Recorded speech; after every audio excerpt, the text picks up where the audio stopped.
لک الحمد یا اللہ الصلاۃ والسلام علیک یا رسول اللہ اما بعد۔ سلسلہ ہے ناظرین کے سوالوں کے جواب دینے کا۔ ناظرین میں سے ایک نے ہمارے کسی ویڈیو کے کمنٹس میں یہ سوال لکھا ہے کہ اگر عورت درود پاک کا وظیفہ کر رہی ہو اور درود پاک کا ورد کر رہی ہو، اسی دوران اگر ناپاکی کے دن آ گئے، پیریڈ کے دن آئے، تو ناپاکی کے دنوں میں، پیریڈ کے دنوں میں درود پاک کا وظیفہ جاری رکھے گی یا بند کر دے گی؟ یہ ان کا سوال ہے۔ سوال کا خلاصہ یہ ہے کہ ناپاکی کے دنوں میں عورتیں درود پاک پڑھ سکتی ہیں کہ نہیں؟ یہ سوال ہے، میں انشاءاللہ جواب پیش کرتا ہوں، توجہ کے ساتھ آپ سماعت کریں۔ انشاءاللہ جواب میں آپ کو کئی ساری چیزوں کا علم ہوگا۔ اسلامی بہنوں سے عرض ہے کہ جو بھی یہ ویڈیو دیکھ رہی ہیں، آپ خود دیکھ کر کے اپنی سہیلیوں، اپنی جان پہچان والی عورتوں تک اس کو پہنچا دیں، تاکہ دین کا ایک بہت بہترین علم جو عورتوں کے ساتھ خاص ہے، یہ علم تمام عورتوں کو حاصل ہو جائے۔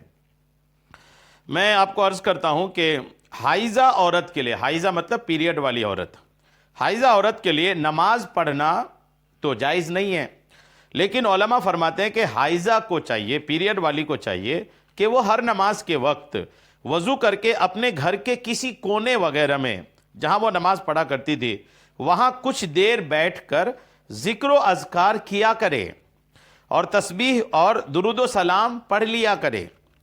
اس سے ایک تو اسے ذکر و اذکار کا ثواب ملے گا، اور دوسرا اس کی نماز کی جو عادت ہے وہ عادت بھی اس کی برقرار رہے گی۔ چنانچہ سنن دارمی اور مصنف ابن ابی شیبہ جلد نمبر 2 صفحہ 127 میں ہے، حضرت عقبہ بن عامر صحابی رسول ہیں، ان سے مروی ہے کہ آپ حیض والی عورت کو حکم دیا کرتے تھے کہ وہ نماز کے اوقات میں، نماز کے وقتوں میں وضو کرے اور اپنے گھر کی مسجد کے کونے میں بیٹھ کر اللہ پاک کا ذکر کرے اور تسبیح پڑھے۔ یہ آپ نے سن رہے، پہلے آپ نے سنا پہلے لائن میں کہ وہ ذکر و اذکار بھی کرے، تسبیح پڑھے اور درود و سلام وغیرہ بھی پڑھا کرے۔ درود و سلام جو ہوتا ہے یہ بھی ذکر و اذکار میں ہی ہے۔ اور حضرت عطا رحمۃ اللہ تعالیٰ علیہ سے مروی ہے کہ آپ نے حیض والی عورت کے بارے میں فرمایا کہ حیض والی عورت ہر نماز کے وقت وضو کرے، پھر قبلہ رخ ہو کر کعبے کی طرف چہرہ کر کے تسبیح اور تکبیر پڑھے اور اللہ پاک سے دعا مانگے۔ یہ بھی سنن دارمی جلد 1 صفحہ 676 میں ہے۔ اور امام اہل سنت سیدی اعلیٰ حضرت امام احمد رضا خان رحمۃ اللہ علیہ لکھتے ہیں کہ حائضہ اور نفسا، حیض اور نفاس والی عورت کو جب تک حیض و نفاس باقی ہے وضو اور غسل کا حکم نہیں، مگر انہیں مستحب ہے کہ نماز پنجگانہ کے وقت اور اشراق و چاشت اور تہجد کی عادت رکھتی ہو تو ان وقتوں میں بھی وضو کر کے کچھ دیر یاد الہی کر لیا کرے کہ عبادت کی عادت باقی رہے۔